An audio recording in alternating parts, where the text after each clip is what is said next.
Hi hello welcome. நான் உங்கள் ராதிகா. சரி, இன்னைக்கு ஒரு சின்ன பதிவு தான். இன்னைக்கு இருக்கிறதுலே வந்து 120 கோடி 100 கோடி கிட்டத்தட்ட வாடிக்கையாளர்கள் உள்ள ஒரு துறைனா நம்ம விவசாயம் தான். அது எல்லாருக்கும் நல்லாவே தெரியும். ஏன்னா அவ்வளோ விவசாயிகள் வந்து நம்ம விவசாயத்துக்காக பாடுபட்டுட்டு இருக்காங்க.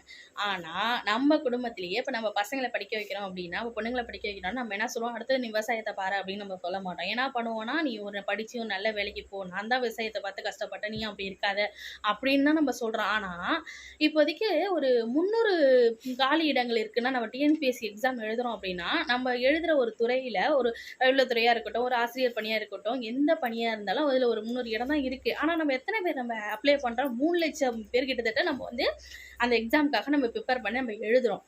ஆனா கிடைக்க போறது என்னமோ 300 பேர். சரி, நம்ம அந்த மாரி நேரத்தில ஏன் அந்த டைம வேஸ்ட் பண்றோம்? நம்மட்ட விவசாயம் பண்ணுறதுக்கான நிலங்கள் இருந்துச்சுன்னா, விவசாயம் பண்ணுறதுக்கான இது நம்மளுக்கு தெரிஞ்சுது அப்படின்னா, முடிஞ்ச அளவுக்கு விவசாயத்தை சப்போர்ட் பண்ணுங்க. விவசாயத்தை காப்போம், விவசாயத்தை முன்னேற்றுவோம், விவசாயத்துக்காக போற்றுவோம். ஏன்னா என்னைக்கா இருந்தாலும் இப்போ இருக்கிற உலகத்தில் 2G 4G 3G எத்தனை G வந்தாலும் சாப்பாட்டுக்கு கஞ்சி தான். அதுதான் உண்மை.